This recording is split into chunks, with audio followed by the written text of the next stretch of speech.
नमस्ते दोस्तों, आपका इजी स्टडी में स्वागत है। आज हम 9th क्लास के चैप्टर कबीर की व्याख्या करेंगे। पहले पार्ट में हमने कबीर द्वारा रचित साखियों की व्याख्या की थी। आज हम कबीर द्वारा रचित शब्द की व्याख्या करेंगे। इससे पहले यदि आपने हमारे चैनल को सब्सक्राइब नहीं किया है तो सब्सक्राइब करें। यदि आपको कुछ डाउट है तो आप कमेंट बॉक्स में कमेंट कर मुझे बता सकते हैं। चलो हम प्रारंभ करते हैं। पहले शब्द है, माँ को कहाँ ढूंढे बंदे, मैं तो तेरे पास में, ना मैं देवल ना मैं मस्जिद, ना काबे ना कैलाश में, न तो कैनी क्रियाक्रम में, न ही योग बैरान में, खोजी होई तो तुरते मिलियो पल भर की तलाश में, कहे कबीर सुनो बे साधु सब श्वासों की श्वास में। इसकी हम प्रसंग लिख सकते हैं। प्रस्तुत पद में कबीरदास जी ने ईश्वर को इधर उधर न ढूंढने की सलाह देते हुए ईश्वर को हृदय में रहने की बात कही। इसकी व्याख्या है, कबीरदास जी कहते हैं कि मनुष्य ईश्वर को इधर उधर व्यर्थ में ही ढूंढता है, वह तो उसके अंदर ही उपस्थित है।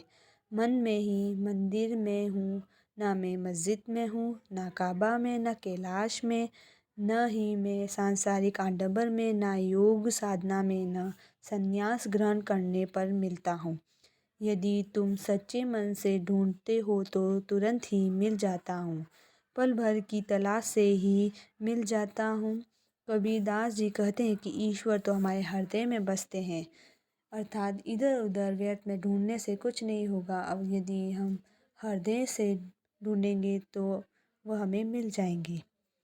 इसकी दूसरा शब्द है, संतो भाई आई ज्ञान आंधी रे, भ्रम की टांटी सबे उड़ानी, माया रहे न बाधी, हित चित की देन तूनी गिरानी, मोह बडिला टूटा, तृष्णा छाई परी ऊपर घर ऊपरी, कुब्धि का भांडा फूटा, जोग जुक्ति करी संतो बांधी, निर्चु चुवे न पानी, कूड़ कपट काया का निष्काय, हरि की गति जब जानी, आंधी पीछे जो जल उठा, प्रेम हरि जन बीना, कहे कबीर भान के पकटे, उदित भया तुम कीना।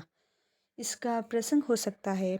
इस पद में कबीरदास जी कहते हैं कि आत्मा की प्राप्ति होने पर मनुष्य का हृदय निर्मल हो जाता है और उसके हृदय के सब भ्रम, व्यर्थ, मोह और तृष्णा, कुविचार आदि नष्ट हो जाते हैं।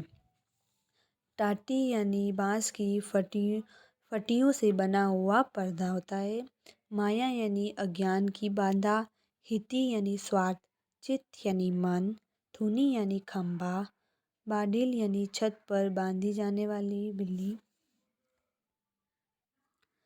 टूटा यानी टूटा, तृष्णा यानी लालसा, छानी यानी छपरा, और कुबुद्धि यानी बुरे विचार, बाड़ा यानी भेदा, और जोग यानी योग, जुक्ति यानी युक्ति से, निचुर यानी टपकना, चूहे यानी टपकना होता है, सॉरी गलती हो गई, और कूड़ा यानी जो गंदा कूड़ा, शरीर में जो भी मोह माया है वो, छाया कपट, निष्काय यानी निकल गया,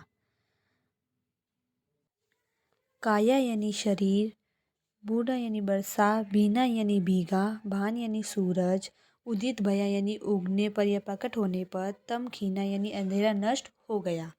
अब इसकी व्याख्या है, कबीरदास जी संतों को संबोधित करते हुए कहते हैं कि संतो भाई आई ज्ञान री आंधी रे, इस आंधी के अंधेरे में जो भी संदेह आवरण की टाटी है वह सब उड़ जाएगी, मोह माया की बंधी हुई न रहेगी, हित चित्त के दोनों खंभे गिर जाएंगे और इससे जुड़ा हुआ मोह भी टूट जाएगा, बुरे विचार का भेद भी फूट जाएगा। संतों ने योग युक्ति का जो भी अपने घर के ऊपर लालसा का जो छपरा बनाया है उसमें से निश्चित ही पानी टपक रहा है।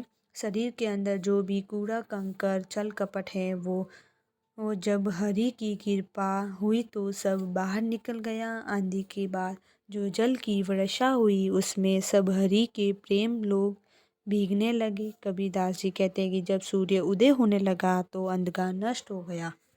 यदि आपको यह पसंद आया है तो इसे सब्सक्राइब करें एंड लाइक ज़रूर करें। धन्यवाद।